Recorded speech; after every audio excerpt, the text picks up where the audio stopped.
What is going on? You are watching and listening to Tags Live, aka Talk About Gay Sex, the live edition. This is episode 388. Okay. I'm your host, I'm ready. Steve V, alongside Kodi Maurice Doggette. How are you, Kodi? Hello, darling. I'm doing wonderful. I am so excited to report back that I did speed dating yesterday here in New York City. How was that? Oh my gosh, it was really, I have to say, such a good experience for so many reasons. It was put on by the men event here in New York City. Shout out to the men event. Hugh runs the event. He's been doing it since 2004. And we got this sheet that I'm showing you right now that you filled out at the beginning. It had like a huge sheet at the beginning and explained how it was going to work. There was two groups of guys. There was the 37 and under, and then the 37 and older, which of course I was in that group. I mean, barely, darling. Barely. Well, I have a couple stories on that related to that. Well, so can I ask you one question? Yeah. Can you set the scene for me? Where do they hold this? Is it the VFW? Is it at a hotel? Okay, so it was at go upstairs afterwards. I don't know. Tell me what's going on. Yeah, so it was at a restaurant in Midtown, adjacent to Times Square, called Et Cetera, Et Cetera. It was an Italian restaurant, and they happened to have an upstairs, I guess, event space. So they were able to create the chairs and the speed dating tables with numbers on them. And they told everybody, after you signed in, mingle, get a drink, and relax. And when Hugh gave us how this was going to work, one of the things that I think I really loved was he says, you're going to get a sheet, and it's also associated with an app on your phone that he was going to turn on midway through the event. Many of us had already filled out our profiles on there with our picture, so you would know who you're compatible with after the event, correct? Okay. And so the whole point is, when you're done, when you go home that night, last night, you go on the app and you choose the ones that you were compatible with. And then this morning, which I'll tell you, you get your results. So you're following me? Because lots to cover on that. Okay, math happens overnight, and then they tell you who you match with in the morning. Right. And one of my favorite things about the entire event, let me pull you down because I'm not even looking at you, looking at my screen here. Let me tell you. So one of the things that I loved about the event that Hugh gave the speech about was, listen, everybody is in the same boat, right? And which we were. So we're all there to meet. So not just leave your ego at the door, but just relax into the event and be yourself and go with the whole thing. The other thing that I really loved about it was that he said, you're trying to meet your match, right? So we all have types that we all know that we've got that type that really gets us going. But he said, how's that working for you? Oh my goodness. Which I love that, because already a read. Is it the first 5 minutes? Yes, this was in the first 5 minutes. And I kind of love that too, because Kodi, we all have our types and of men that we just are lusting after. Porn certainly doesn't help. And we're walking down the streets here in New York City and LA, wherever you live, you're lusting after guys all the time. But how often do we really get to sit down and talk to somebody and see if they're more of a match? I mean, you're ultimately looking for a compatibility of somebody that you want to spend time with, maybe a lifetime with, who knows, or a date at the very least. So what I really liked about that, the other thing that I really liked about what he said was, on the list, you're going to be able to check if you want to go on a second date with them. Okay. But here's the part that I loved. You can also check if it's friendship. So let's just see, if I met somebody like you back in the day, I would be, friendship for sure. Forever. Yeah. Yeah. Or there was even a box to check for business on there too. Cute. So which was really, go ahead. Potentially, I could go to this speed dating thing with the intent of just finding friends? Is this something that you can go to just for friends? I know I'm you trying keep to find pushing this friends. concept, but no, you can't. You I want to can't. go so bad. Take me with you. You are partnered up. So I would say no. You can obviously do whatever you want and I'm sneak calling a man. in. Okay, You can sneak in to the go on event and do Grinder. this. People go on Grinder just for friends too. Why can't I go to speed dating just for Because friends? I think the core of this event is dating. It's called speed dating. What I like about it is they have the categories of friendship and business in there. You would be going in there under false pretenses, already partnered up, and it would be unfair to everybody. You're likely going to find somebody that's going to like you, and it's going to be really unfair. I mean, obvi. But okay, so I should just start speed friending, is what you're telling me. Yes. And apps like Bumble, my sister was telling me Bumble has a whole category on there where you can swipe for friendship, but you can also swipe for BFFs they have on Bumble, which I think is really good too, because sometimes you just want to meet a friend, or in this case, you had 5-minute dates. I went on 8. So I went on 8 dates of 5 minutes each. Okay. And I have to say that there was more. And there was more people that I could have gone on dates with. It's just the way the math worked out. I feel I lucked out with the dates that I got by luck of the draw and where I was standing. Yeah. I really 90% of every date I went on was not maybe a match, but I enjoyed the conversation and it was good. And I thought I liked the set of guys that I got, because I didn't get every guy in there to be able to date, and that was fine with me. The other thing I liked that I somehow luck of the draw again was I didn't have to move. So in other words, I was sitting at this one space. This is perfect for you. Yes, I love that, because some of us got this one area where we just sat there and people came to us. So I was not doing musical chairs, romper room, pin the Dale on the donkey, none of that stuff. I was planted in my throne, ready to go, and I loved it.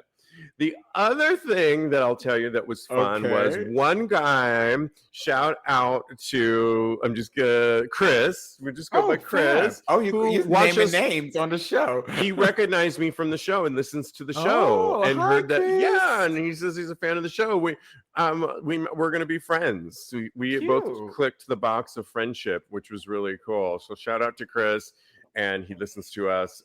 I heard that I was going to go on this too randomly and thought that was pretty fun to what were some of my other notes? So the one thing I'll say about the speed dating, it's really loud, and Hugh made this whole point about, don't be afraid to be funny and get your funny side in. I can be funny, definitely. I've done, but I have to tell you, in 5 minutes, you really don't get a lot of time to do that.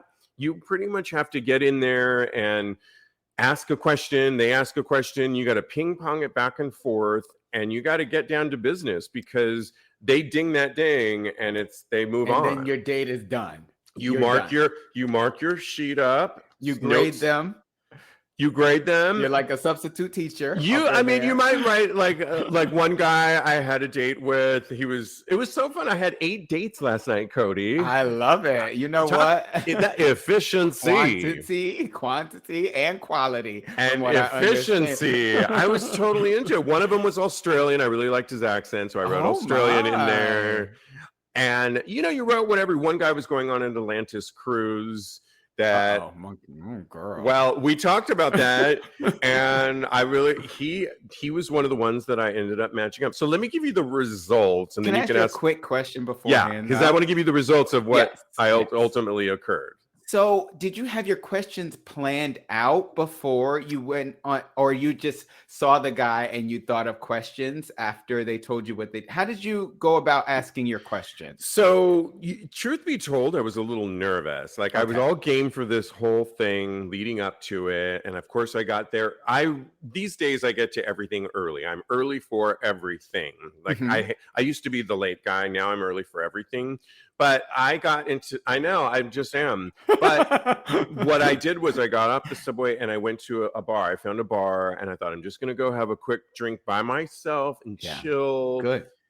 Set the tone on that you're just going to be happy. Set your intention of that this is elective. This is fun. There is no pressure here. And have a good time. So I kind of went in with that. I know how to spark up conversation. Yeah, you're very at the very least. One of the things, if I was at a loss for words, one of the first things I would tell a guy was, "Have you ever done this before? Oh, cool. Were you nervous before you coming in here today?" You know, one of those breaker the ice questions, and that got us into the mix, and it was really good. Again, I really liked the slew of people. Let me read you. My ultimate. So I went home. I pretty much knew who I was compatible with. Well, let me tell you one thing before I get to my results. Okay, go. 2 of the people I had a date with were probably 3 of them I was incompatible with that I just knew, and it was fine. It wasn't nothing. They were nice guys. One of them was the first guy, and it was just getting it going. And I think I'm like, yeah, I'm not really compatible with this guy. He's fine and whatever. 2 of the guys, though, were around my age. So, and one of the guys, I started the conversation, and I said simply, do you go out much? Meaning, like, you know, have you done this before, or have you been going out lately? And he said, I'm 55. So, I mean... he said, I'm grown. And so I said, well, I'm 51. He could not believe it at all, nor could this other guy believe my age. And they like floored, stopping, like when the one guy was nice and let it go finally and complimented me, which is always a thing my sister and I talk about a lot, is there is a way, I get this a lot, you don't look your age at all, and they're floored. They're stopped in their tracks. But there's a way to kind of just segue out of it and not make a big deal about it. And then there's another way, which is one of these guys who could not let it go and make the whole thing about it's just they can't let it go. So you didn't match with him? No, and the other thing is I realized is I don't think I match with my age group, because I had this conversation with my sister. We don't match with our age group because we don't buy into what it means to be our age. Yeah. In other words, I'm out there, I'm working out, I'm doing this, I go out. And a lot of people my age buy into the whole idea that, well, I'm 55 and therefore that means this. Yeah. And I turn the radio off the minute I start hearing people go down. It's like, I'm like, oh yeah, no, I can already tell. But I humor you and yeah.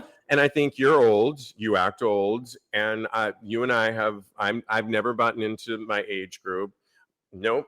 And wouldn't you know it, the ones, as I'm going to read my results, were all in their late 30s. Oh, fabulous. So that answers another one of my questions. And they picked me too. So that's the whole thing. Because the only way you're going to get a match in an email the next day is, who did you match up with? But it doesn't, I could say I'm making up, John Adams, and say I want to go on a second date. But if he doesn't pick me for a second date on his end, there's no match. Oh, fabulous. So what I really like about it is you're getting people that were already, you literally matched up with. They had to click the button that said date. Now, mind you, the ones that I picked, also I put friendship too, because Hugh, the leader of the event, said, don't be afraid to click more than one box, business and date. Friendship and date. I clicked friendship. If I wanted to go on a date with you, I also clicked friendship, because to me that was going to be, if I like you enough to go on a date, I also like you to be a friend. That's right. Yeah, so I agree with you. Finally, my results came back where I went on 8 dates.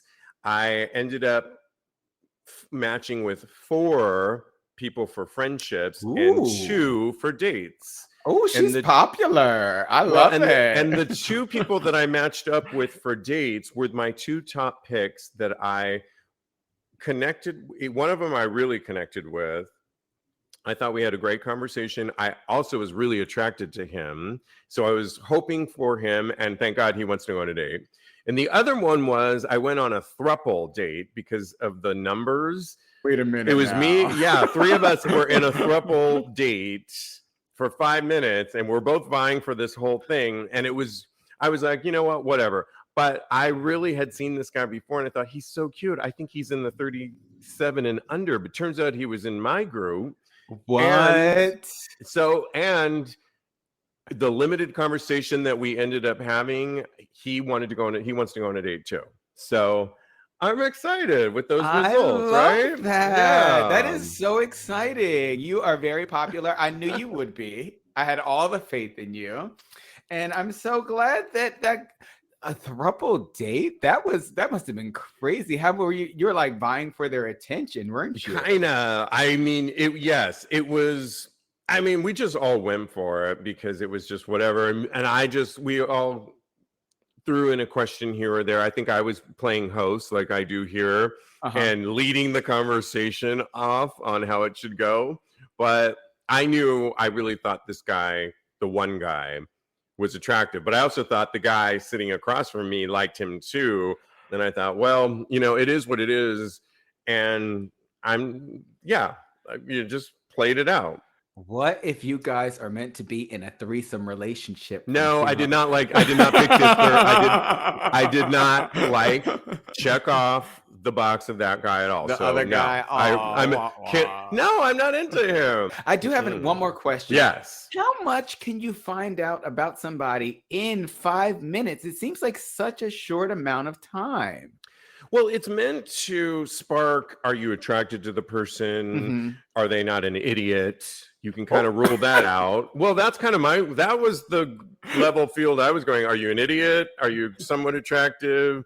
There were some that I wasn't actually necessarily totally attracted to, but how did they present themselves? Did they have something to say? And I think you have to really, like Hugh said, creator of the event, if you are somewhat of a introvert, put a little gas in your tank. And I like that. So that's what's up. So to answer your question, you only got 5 minutes and you got to put some gas in your tank and show up. And that's pretty much it. Also, it's just meant to show, would you want to either be friends or go on a date with this person? So that's where you'll really get to know the person. It's not, I'm going to hopefully go on separate dates with these two different guys, and then I'll get to really know them. But this just makes it compatible to find out, would you even want to go on a date with this person? Yeah. Okay. So I like that. Nice. Because I love that too. The apps don't work for me at all. I can't. I just can't do the whole thing. Wonderful. Well, I'm glad you had a good time. Yeah. I can't wait to see how your 2 dates go and how these new friends go. I gotta approve of these new friends before they in the new group. Okay. Got it. Of course. Yes. Well, I will report back on. I've got to reach out to these 2 guys. I'm going to do it tomorrow morning when I get up and ask them. Say, hey, we matched, and hopefully they will respond, and then we can go on a date. Then nice. I will report back on the show too. I can't wait. I cannot wait to hear all about it. Yeah. If you have it in your city, I highly recommend it. I think it's just a great way to sit across from somebody and get off of the phone outside of the bar, and really just everybody is there for the same reason. It's a level playing field, and it's no big deal. And if you don't really match up, it's not a big deal at all either. It's not that serious. So it's just fun. And be on the lookout for Kodi's speed friending, trademark pending. Okay, well, we can do that too. Yes, absolutely. All right, well, we got to move on to the rest of the show. We are still doing our book club. If you haven't already gotten our official book club selection, Heaven's Official Blessings. Did you get yours, Kodi? It is. It's in the other room. I would have brought it. Have you started it? I started it in Atlantic City. Yes. Okay, good. First couple pages. Good, right? Good. Yeah, I like it. Yeah, it's really good. Heaven's Official Blessings. and we will have a talk soon about that and let you know a little bit more about that.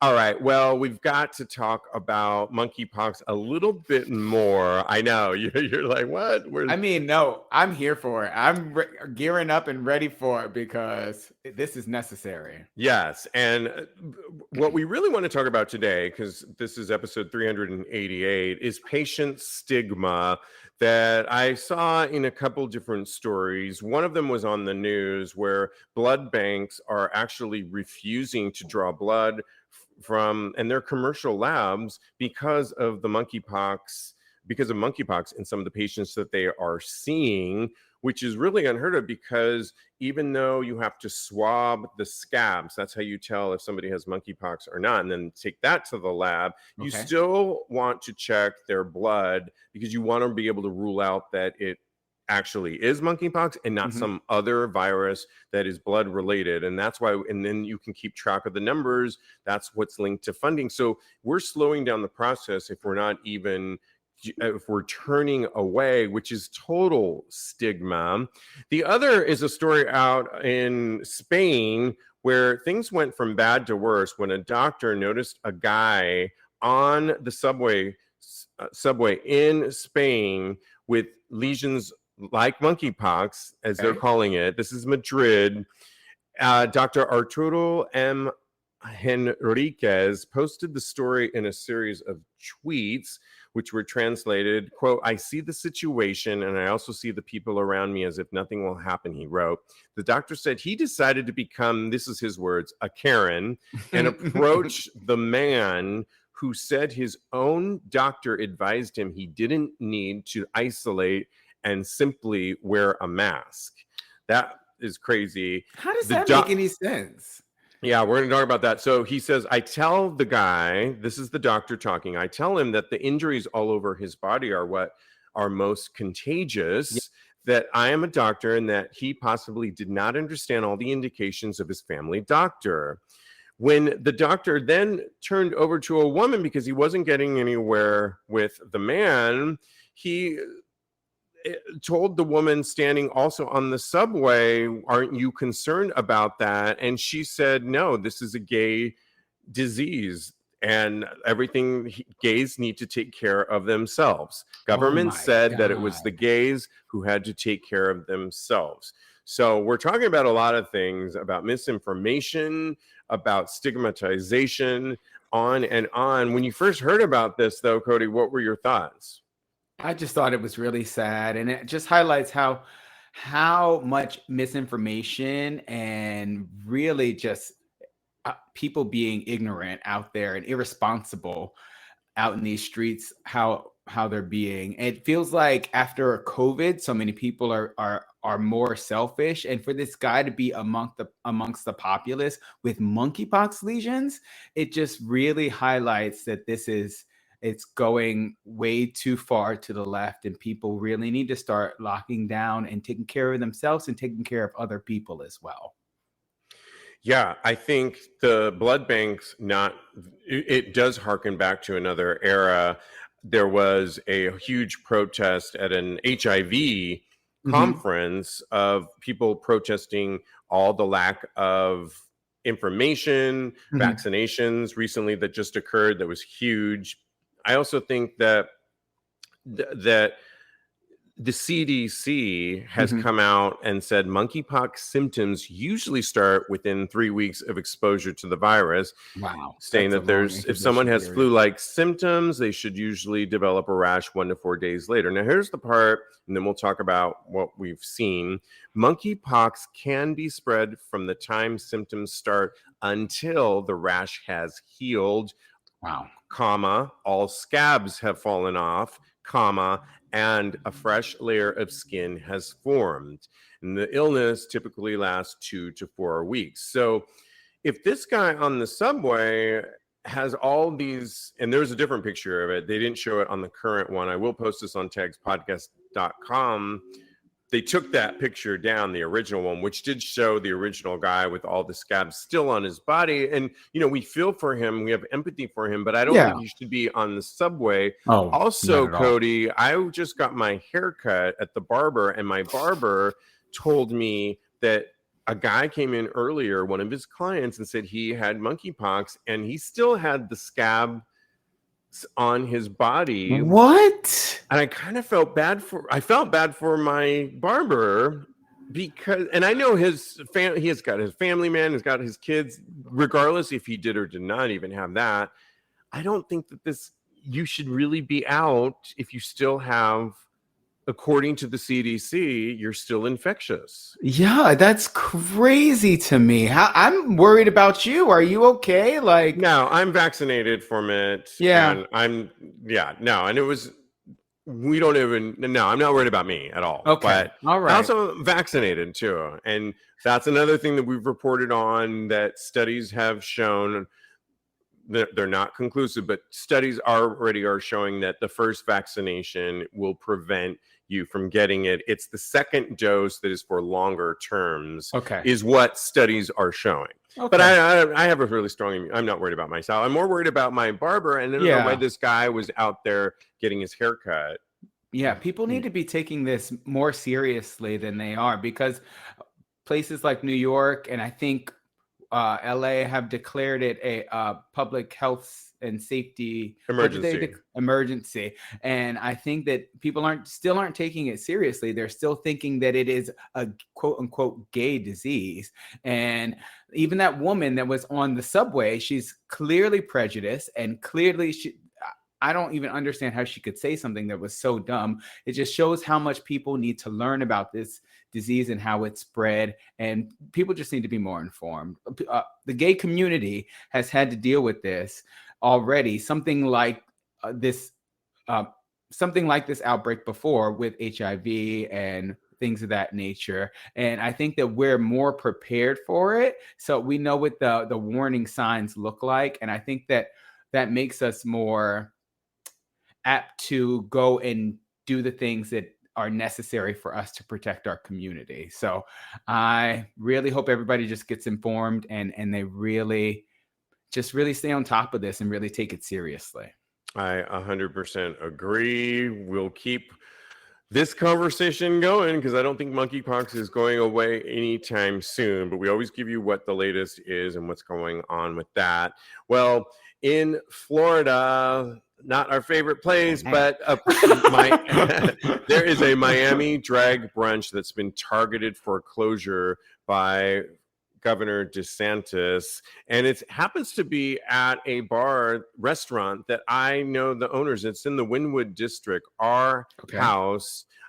Shout out to Rocco, chef, owner of Our House. I've known him for years, and I really love this space. I did a whole feature on Our House a couple years ago, a video piece on it, and I just love it. Well, they're having this successful drag brunch that's been going on for a while, but Governor DeSantis is trying to shut down Our House, which hosts the drag brunch, because it garnered the governor's eye and became the target of a Florida Department of Business and Professional Regulations over a video of one of the shows. And in it, this is what I'm reading here, a scantily clad drag queen walks holding the hand of a young brunch attendee. The queen was wearing a G-string and nipple covers, and the child with her had a dollar bill in their hand. Quote, having kids involved in this is wrong, DeSantis said. That is not consistent with our law and policy in the state of Florida, and it is a disturbing trend in our society to try to sexualize these young people. Okay. Wow. Earlier this week, DeSantis announced the Florida Department of Business and Professional Regulation investigation, revealing that state agents had covertly attended several shows. According to the Miami Herald, the state's complaint against Our House focuses on, quote, performances and simulated sexual activities in front of kids. I would like to hear if there was sexual activity going on. Later, the Huff also posted that the Florida Department of Business and Professional Regulation filed an administrative complaint for disorderly conduct against our house, citing, get this, a 75-year-old Florida State Supreme Court ruling prohibiting men impersonating women. So they are going way back I know, in time to cite. I mean, like you said before, is this the Dark Ages? I think you said it on a recent episode of What is Going On. What are your thoughts? What else are they going to try and bring back? Oh, yeah, 100 years? What the? This is garnering a lot of attention. Could potentially threaten to close down our house. Is garnering the attention of neighboring Wilton Manor, which is in Fort Lauderdale, on the threatening of our drag queens and what this could mean. Given the little bit of information that our house that was stated, do you think that children, let's just put that one question out there, should be allowed to be at a drag queen show based on the storyline that they suggested? Scantily clad G-string with a dollar bill in his hand. If that is in fact, using air quotes, the truth. Okay. Yeah, I take all of this story with and everything DeSantis says with a grain of salt. So I still think that even in those circumstances, it should be left up to the parent, because the parent ultimately had to bring the child to the drag show. I also think that... Can I stop you on that one point? Because Silas says the same thing watching us live. We're live. It's up to the parents. And if that child had a dollar bill or something in his hand, how many times do people give their friends or somebody, here, go up to them, here's $1? That child probably didn't have his own dollar bill in his hand. Drag money. And drag queens don't give away money. We know all drag queens, they're in the business of taking money in, ka-ching, ka-ching. They are not giving money out. So I have a feeling that the only reason that child had $1 in his bill was because his parents gave it to him. Exactly. And I can tell you, this child has grown up in and around the Miami area. He has seen someone in a G-string before. Okay. Yeah, right. And then some. I think that if it was more heteronormative in the way that everything was all set up, as if the person was in a G-string, I think DeSantis would not have a problem with what went down. I think the only thing that really is getting up his grinding his gears is the fact that it was a gay experience that this child was having, and not necessarily anything sexual or anything like that, but like he's exploring what it means as far as sexuality and drag is concerned. I think that DeSantis has probably even kind of pressed heterosexuality on his own children and not even thought anything about it. Yeah, I think he has bigger fish to fry in the state of Florida than worrying about drag queens and drag brunches, which are always a happy experience. And I don't know why this is he's also slated to run for president, and this is the things that he's worrying about. Monkeypox, meningitis was a big issue recently in the gay community or the LGBTQ plus community in Florida. Where is all that attention going to? Monkeypox is huge. We could go on and on about Florida, and I love how he's focused on Florida, man, because it's a political talking point right now that is really dividing the country right now, and that's why he's doing that. It has nothing to do with what may or may not have gone on, and like we said at the beginning, it's up to the parents. That's right. Yeah, and there ain't nothing wrong with the drag queen and children. If anything, it's going to make them more empathetic, open-minded, and good, however they turn out to be, hetero, non-binary, whatever they choose to be. They're going to have a more open-minded, because drag queens exist. Exactly. I could not agree more. And thank God. And they bring so much happiness. Says propaganda at its finest. Absolutely. I totally agree with that. Yeah. All right. Well, we've got to move on to the UK. Kodi, you and I were recently talking about the lack thereof of public sex happening here in New York City, based on a recent study that polled the city of less misdemeanors being handed out in places like the Long Island Railroad, the train stations, Penn Station. We're just seeing a lack of public sex happening in New York City, which we were kind of saddened by recently when we were talking about that. Well, over in the UK, the opposite seems to be happening, even though temperatures are high. A kinky couple, gay guys, defied public health official warnings to avoid rigorous outdoor activities by having sex on the roof of a public parking lot, just as the UK was sweltering through its hottest day in history. And the shocking incident occurred in Birmingham, England, around midday last Tuesday as temperatures soared above 100 degrees. The brazen Brits were busted by a worker watching from the window of a nearby office building. This does remind me of a recent story we were talking about, very similar in an office space, though. Oh, yeah. The Spectator recorded the romp on their phone before posting the frisky footage on Twitter.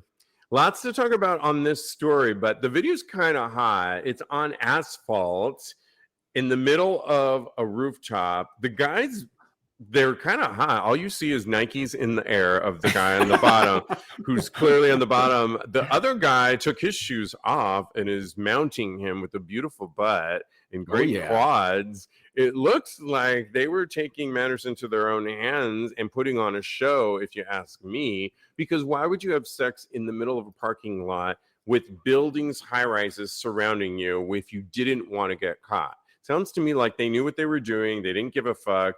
Maybe the high temperatures got to their head and they thought, fuck it, let's fuck. Sounds like a plan to me. Because if you can't do it in the middle of the summer, when are you going to do it? January? Hell no, it's too damn cold outside. Would you do this? I would totally do this. I might be moving to the UK because they seem to have gotten it right. We're getting less tickets over here, or we're doing it smarter. I don't know. It could be either or, but I think that I am all about public sex, and I really enjoy having sex outside. I need to really talk my boyfriend into having more public sex. I think that what really kind of alarms me is that people are starting to record it more and more. So I don't understand what the preoccupation is as far as with people whipping out their phones and really just recording. Come on.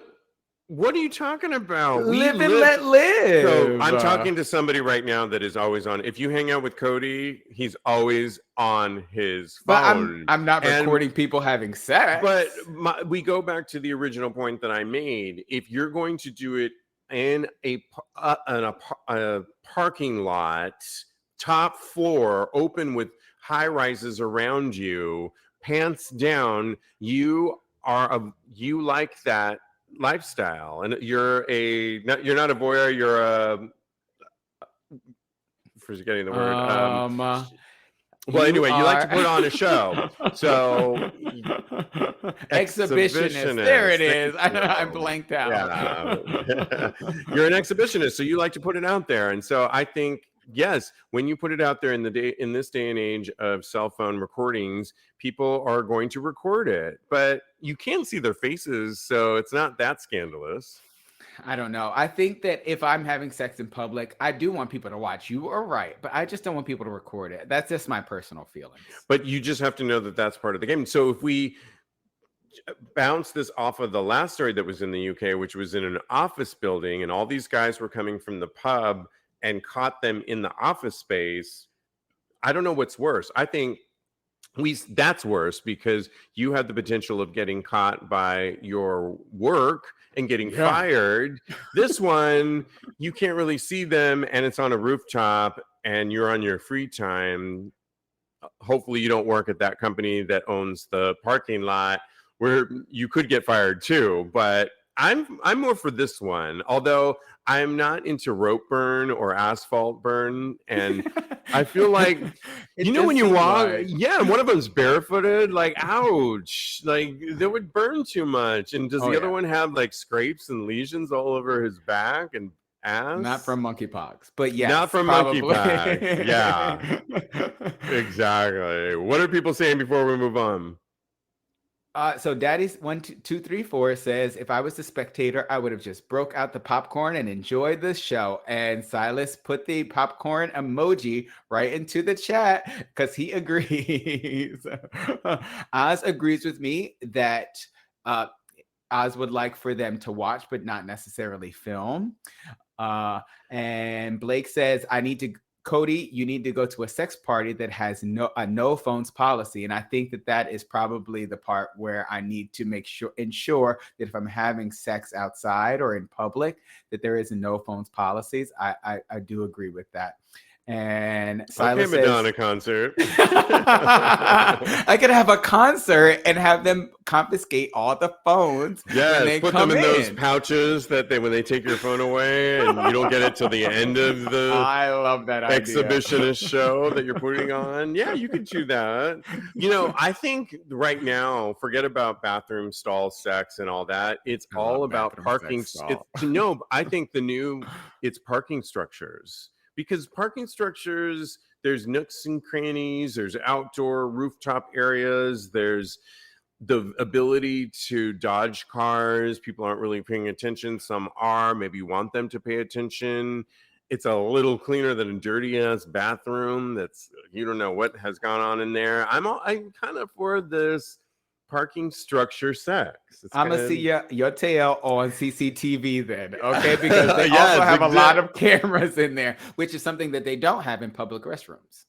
Correct. Yeah. So there you go. You're always being filmed, Kodi, whether you like it or not.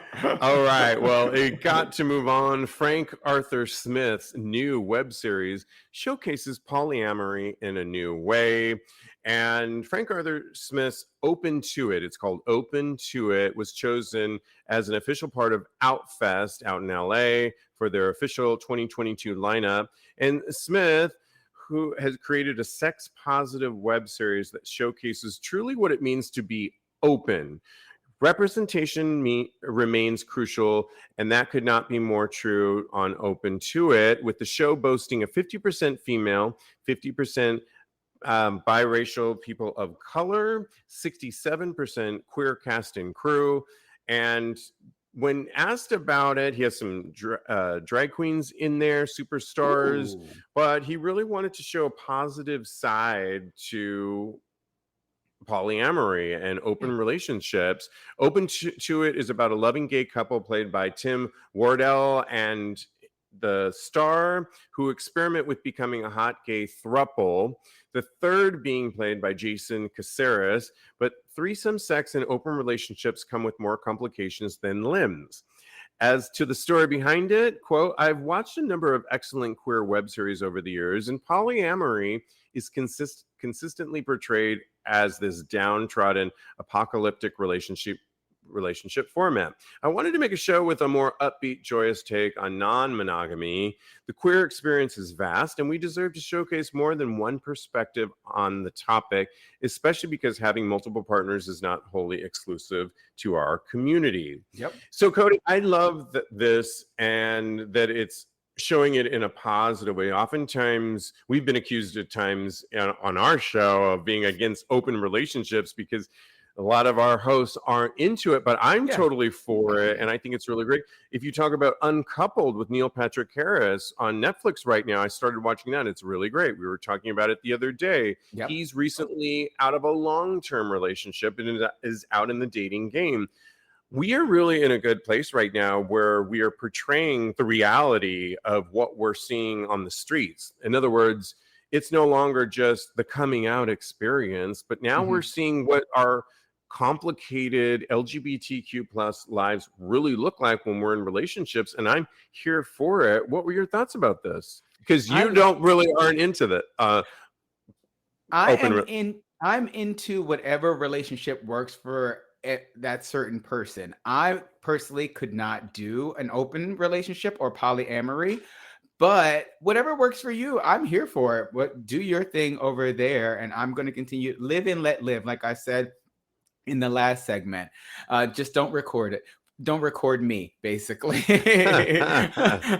I think it's a perspective that I definitely am happy to learn more about, because it's not something that I'm used to seeing or that I even have the cognizance to really know about just by the nature of who I am. So I'm glad that it's being portrayed and being dealt with in an open-minded and in a joyful view. So I'm here for it. But we all have known, I'm sure you know, plenty of people that have been in open relationships throughout the years, and we haven't seen it. People that have I totally do. I don't know if I have. But you know they exist. I know they exist. Yeah, we were in Fire Island and went to a house by your boyfriend's friends, and there was a couple that I know for a fact are in an open relationship. Why do I know that? Because they've tried to come on to me before separately. So I like how you were at a party that your boyfriend took us to, and I know for a fact. I do know people who are in open relationships. Thank you very much. Open your eyes. Abre los ojos, mijo. I just don't mind other people's business, I guess. I just kind of like. But I like how I don't really know anybody. Really? That exists, Steve? It's like, bitch, no, please. I know it exists, but I just am not in their bedroom kind of critiquing whatever they do. But I think we need to see more examples of this to normalize that the various intricacies of our relationships so that it does become less stigmatized or the other, and we can have conversations about this. Before shows like Pose, a lot of people, that opened people's eyes up to the transgender experience in the 80s and the early 90s, and how monumental that was, and paved the way for not only people of color, the transgender community, the AIDS really epidemic. A lot of eyes. And that's just one show that did that on so many levels. We need to see more of this, and it will less become stigmatized or other. We keep talking about that word. And I think it's good. I'm here for it. Too. Yeah. I think it's wonderful. And I've demonized you against it. It's okay. I'm more than willing to share that, to look at that perspective. And once they said they had drag queens in it, I was sold anyway. So I'm here for it. So let's go. Good. I'm watching. We can watch it together. What are people saying about our last topic about sex on the rooftop before I find our next topic, Kodi? James says his neighbors used to do it in the window and he would watch all the time, and they knew that he was watching. And then he put the little devil emoji on there. And I said, oh, I love window sex. It is one of my favorite things. Okay, I'm going to share. Please do. In my boyfriend's old apartment, I used to put him in the window to where he was spread eagle in the window, and I would just go to town on him. I love window sex. I don't care who can see, as long as they're not recording, we're good to go. Kodi, I don't know why you don't think people are not going to be recording you, but they are. So you just need to get over that. I make all the neighbors sign an NDA. An NDA, that's what it's called. I have all my bases covered. Thank you so much. I go to every door like Jehovah's Witness. Yes, I do. I love it. Well, we love Michael Henry on the show, who produces and stars in various YouTube skits. And the latest one has him talking about the age-old question about circumcision or not, cut or not cut. In this one, I will post this on TAGSPodcast.com, but Michael is hanging out at the park getting a lesson from Clint and Adrian about the importance of moisturizing elbows and knees. I love a good moisturization. And hands, honey. Yeah. And hands. I don't. Some people just stop coating on the face.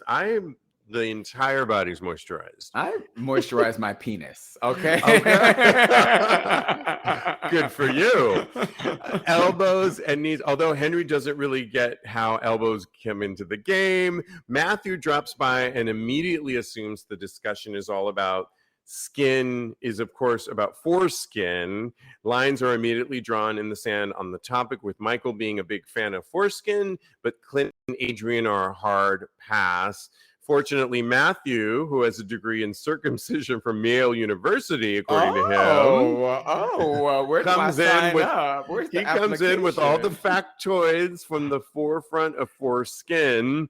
Clint offers that he thinks it's, quote, unnatural to be uncircumcised, leading Matthews to inform him it's literally the opposite. The discussion moves into several pros and cons of having or not having foreskin, including hygiene, sensitive issues, and appearance. Along the way, Michael drops the statistic that 76 to 90% of American boys are circumcised versus 20% elsewhere. He then declares circumcision is genital mutilation. Yeah.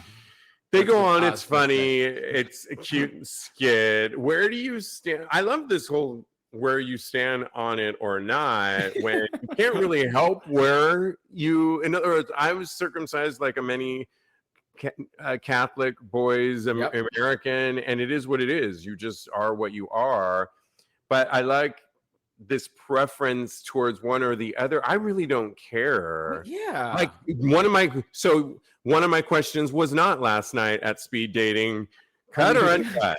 Because I think I would right when you sit down, I would have loved that. I would have loved to see the reaction. Right. And I think the one thing about speed dating that I loved last night, because most of the time I've been known to go to places, cruising bars to meet guys, and it's all about sex. This was so nice to just take sex off the table and have a conversation at speed dating. But I don't really care in the end if you're cut or uncut.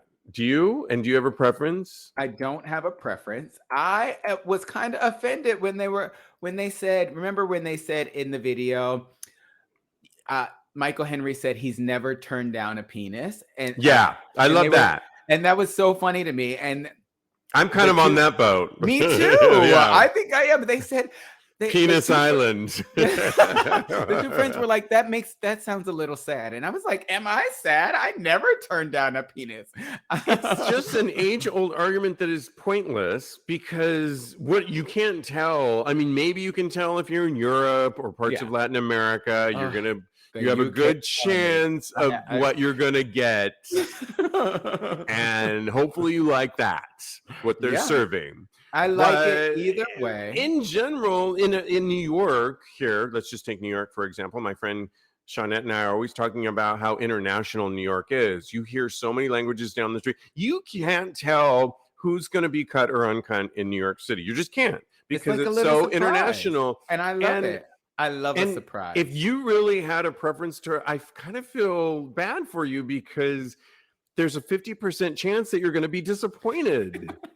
And that is not, there are so many, like, are you a douchebag is what I wanted to ask speed dating people across from me. Are you a douchebag or not? Check the box right now. I need to know, because we can make this a 1-minute conversation versus a 5-minute conversation. Yeah, nobody was a douchebag, so they all stayed for the 5 minutes. But I don't care if you're cut or uncut. Yeah, that's what I wrote down in my notes. I said, I have never turned down a penis. I just turned down the assholes that are attached to them. I love that. Did you make that up on your own? I did. Wow. I love that. Can you quote that and send it to me? I'll put that on TAGSPodcast.com and open up the show notes with that. We need that. I will. I'll send it right to you. I hope I didn't talk over you. I don't think I did. I'm going to use that in tomorrow's promo. Fabulous. I can't wait. And quote it out. Yay. Thank you for that. You did my work for me tomorrow. James says, I love uncut. Okay. But would you turn down a cut person? Is it a deal breaker? I love, Silas says, the question is, does it work? Okay. Yeah. Right. But forget all this bullshit about cut or uncut. Does it work? Do we need to take the necessary measures to make it work? Okay. Because Silas says your gay housewife's tagline. I saw that. It made me giggle. And it is. Oz says, ultimately doesn't matter. Good hygiene and good penis health is what matters. Yeah, that was one of the things that they talked about in the skit, Michael Henry video, that if you are uncut, that make sure you wash it and keep it clean. So you got to do a lot of extra work. You're always late, Kodi. So I hope is that why you're always late? Are you uncut? You're always cleaning that. I gotta wash my penis, baby. Joe's like, honey, get back in there. You aren't clean yet. No, that is not why. Is that why? Oh, you're just late. This beauty does not happen in a short amount of time. Okay. If I came to wherever I was looking a mess, then I could see how you would be able to read me or maybe look down on me. But I come looking fantastic I bring it every ball. Okay. Just 25 minutes late, but yeah. And I bring it every ball. So if I come looking a mess, that's when you can be like, okay, maybe you need to take a little bit of extra time back at the house, honey. Okay. Yeah. Don't worry. I will have no problem telling you to go back and clean up a little bit more. In fact, I would enjoy that. James said you should always wash it, and that hole. Silas says Uncut is more significantly sensitive. Yes, they talk about that on the video. They happen to be more fun to play with. Just saying. Yeah, I think more. I just had a flashback. Oh, it's getting hot in here. I need to cut on my air conditioner, baby. Major props to Michael Henry because they covered all these topics on there, including when you're giving head to somebody that's uncut, how they make so much noise. It's like they're always their eyes are behind their head because they just can't handle the sensitivity. That happens anytime I give head. What are you talking about? Oh, here we go. Okay. Well, exorcism. Yes, exorcism eyes. All right. Well, we've got to go to our last topic, which is our favorite one of the night, right, Kodi? Yes. And do you like how we skipped around and edited the show? You better work. Okay. Right in the moment. Come on, live show. Live editing. That just means we have more topics for next week. This is our favorite segment that Straight Up Gay Porn has been doing for so long. Excuse me. It's called Thirst Trap Recap. This week, they're asking which of these 17 gay porn stars took the best photo or video. And our job is to vividly describe on an audio podcast when this gets repackaged out and tell you guys why we picked the ones. Should I start, Kodi, or do you want to start? I start. I think I started last time, so you go this time. Okay, let me find him. It was a video. Let me take up a little bit of time. Is this one? Yes. We have the same one. Yes. Lydian Gray. Oh, I follow him on TikTok. No, on Twitter. Yeah, Lydian Gray. Let me turn the sound down as I'm watching it right now. Has the floppiest of dicks. And if you go on his Twitter account, he uses a floppy eggplant to describe it. It is so thick and juicy and meaty and floppy. And he's got an OnlyFans. In this, he lifts up his shirt. He's got glasses on, which I love, like I have. He's got a nice hairy chest. And he takes that floppy dick and pulls it up and squirts out a huge cum load, which is juicy. I usually do go on their Twitter account and find out a little bit more, and he's a power top and makes a lot of people happy, and he's kind of domineering in it, so he gets my vote. I already voted for him, and yum, I'm here for him. Lydian Gray, Grey. So my vote goes to this week, Sean Xavier. And we were talking about moisturization a little bit earlier. And he's in the gym, in a gym locker room, and he's completely naked. Watching it right now. That hairy bush. It's so hot. And that dick is bobbing. I want to bob for that dick. Like bobbing for it's like he's got the camera right underneath where the penis is, and it's right below his fat swinging cock, and he's rubbing lotion or oil all over his body. That's an upscale. Can we just talk about how upscale this gym must be with the mahogany wood that matches his skin? I mean, it matches the skin. Yeah, it's so beautiful. This ain't my trashy ass gym. It ain't my. I go to Blink. It is not Blink. Okay, we know Blink doesn't have this locker room going on, child. Please, she got money. So she got some money. She got coins, honey. She's expensive. Yeah. But the video itself is just so erotic. It's shot with like this beautiful old timey film noir filter on top of it, and I just dig it. It's called mahogany. What is the quote from Mahogany with Diana Ross? Where's your picture of her that's normally behind you that you could? I don't know. I haven't had Diana Ross behind me since I started the show at the new apartment. I need to get a That's show why you've been off. right there. No, I'm kidding. I'm kidding. That's You why I have been was off. late today. Yeah, Let's read some other people's. Joey Miles for the face is Silas's. Sean is my number one, though. Sean who? Sean Xavier. The one Sean Xavier. Oh, the one you picked. Yeah. Moisture. And I agree 100%. Both Daddy and both Daddy and Blake are for Carter Layton.